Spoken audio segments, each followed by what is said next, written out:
This is apropos. The Gulf states are calling on the US to use its leverage to rein in Israel following last week's unprecedented strikes on Hamas in Doha.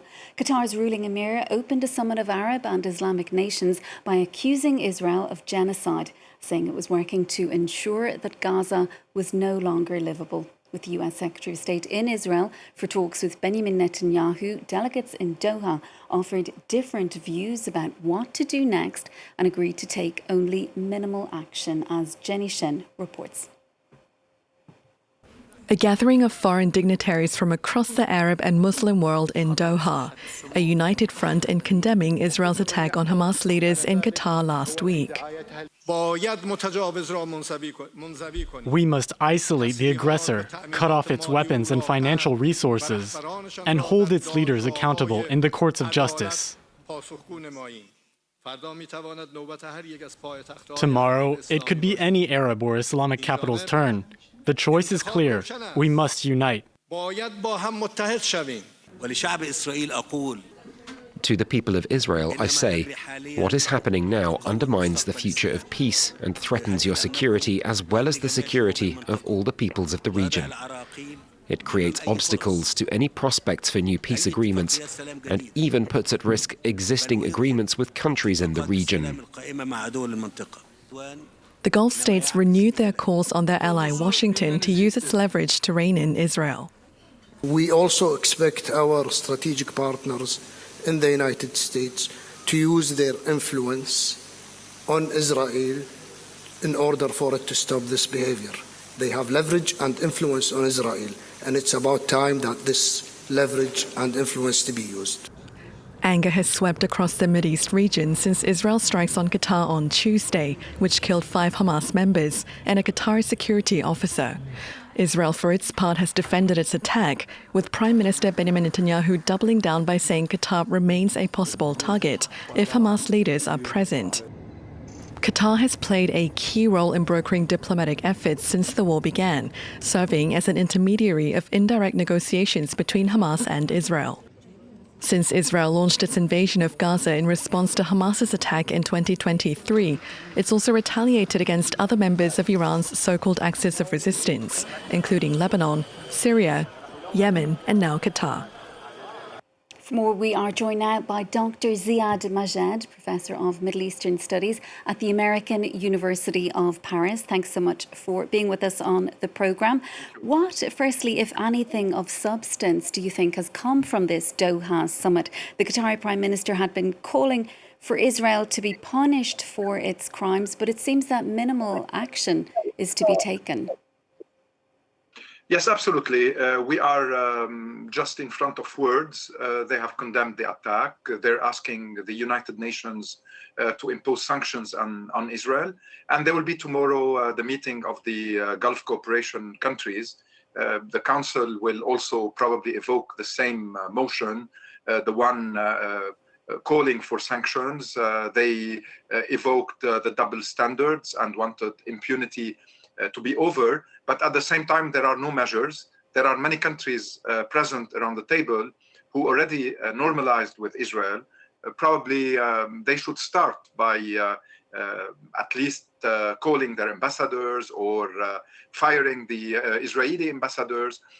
We will see how things will go on, because tomorrow also the Secretary of State, Rubio, will be in Doha, and there will be a UN meeting soon. So probably they are trying to show some unity around Qatar, in support of Qatar, but no measures so far, more evoking international law. And we all know that Israel has been violating international law for decades, and now is not only violating international law, but is also committing, according to most organizations and to most experts, the crime of genocide, which is the most severe crime. As long as there is no response, as long as there is a US complicity and more or less European silence, except for Spain and some other courageous states today, I don't see things changing in the near future. And we saw as well, you mentioned a display of unity, very public display of unity in Israel also, where the US Secretary of State was holding talks with Benjamin Netanyahu. Was there any evidence at all, do you think, that he and the US are actually trying to rein him in? Well, I don't believe that Trump did not approve the attack on Qatar. At least he did not oppose it. He knew about it, and there are more and more revelations confirming that he was aware that Israel is going to attack the officials of Hamas in Doha. And maybe it's important to remember or to remind that the officials of Hamas are those who were supposed to approve a ceasefire, and they already sent their first approval to the US initiative, calling for a ceasefire, for the liberation of hostages, for an exchange with Palestinian detainees and prisoners. And they were targeted maybe in order to avoid any ceasefire from the Netanyahu side. So if Trump approved the operation, it means there is a US complicity. Maybe the failure of the operation, the fact that the Hamas officials were not assassinated, created a kind of an embarrassment in Washington. And Rubio is trying now to fix it. On the one hand, he's telling the Israelis that they still have the US full support. And on the other, he will tell the Gulfies tomorrow, the Qatari, that the US will not allow another attack. But I think in the Gulf, there is more and more fears that all the billions of dollars that they spent on armament, on weapons, on the defense systems that they purchased from the US did not function when Israel attacked. The missiles did not hit the Israeli drones or the other arms that were used. So I think they are also asking themselves questions about the efficiency of their military and security cooperation with the United States. And probably Washington will bring some answers, or at least will try to calm them down. And given that the Emir of Qatar also appeared today to be ruling out welcoming future Israeli delegations given the strike on Doha last week. So where does all of this leave any hope for a possible ceasefire for Gaza? The possible ceasefire for Gaza is just an Israeli decision. Hamas approved it. Qatar and Egypt, Jordan, that were playing the role of mediators, are all pushing for that. There is a Netanyahu rejection. He wants the war to continue. Even in the military establishment in Israel, there are questions about what are the real goals of just going on and on in this war.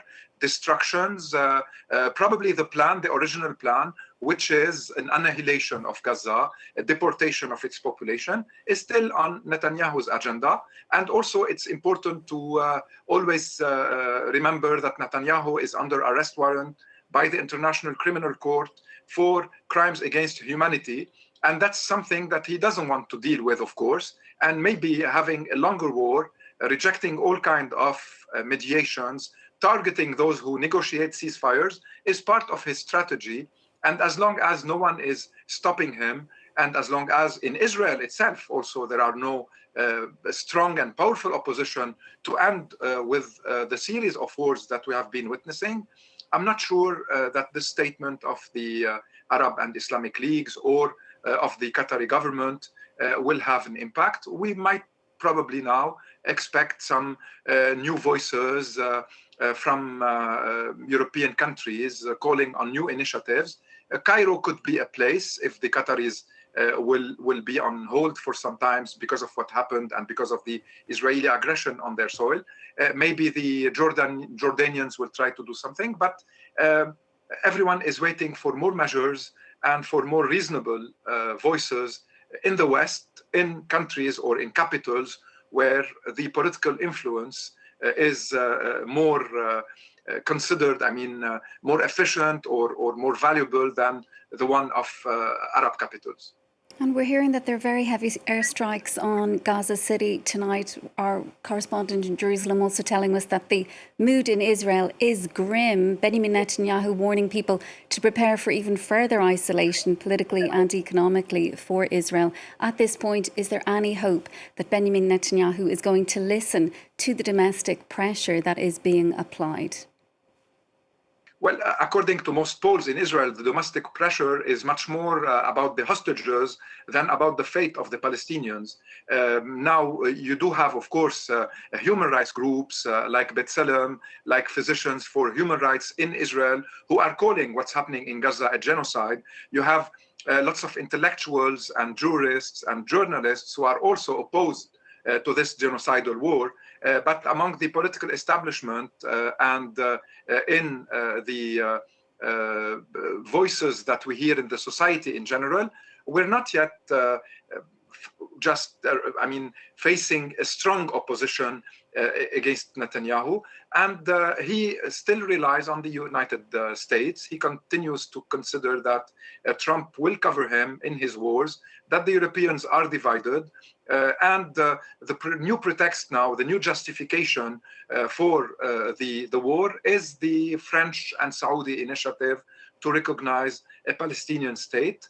But even this recognition, if it is not followed by sanctions on Israel for violating international law, for violating the Geneva Conventions, if the ICJ, the International Court of Justice, opinion on the Israeli occupation of the West Bank, considering it a regime of apartheid, meaning according to the 1973 convention, apartheid is a crime against humanity. If this is not followed by sanctions, the Israelis did vote in the parliament the annexation of parts of the West Bank, and they will try to do it. So not only they are in this genocidal war in Gaza, but also with the annexation and the apartheid regime imposed in the West Bank, and no one is stopping them for now with clear sanctions and measures and boycott. And I think this is where the whole thing is today, how to deal with the violations and with the impunity at a moment where Gaza is being annihilated, that its population displaced for the 10th time from the north to the south, then the south to the north, and there are no more fights on the ground. It's only, or mainly, not to generalize, because there are still some guerrilla, probably operations, but there is no large military combats or operations. It's destruction of Gaza City, it's herbicide, and its deportation of the population with a plan that is making Gaza a place where no life is possible, and then maybe going back to that famous video of Donald Trump, reconstructing it without the Gazawi, without the population, and annex it. Otherwise, I don't see a solution for the situation if it's not imposed on the Israelis by those who support them today. Doctor, we'll have to leave it there. Thanks so much for being with us. That is Ziad Majed, Professor of Middle Eastern Studies at the American University of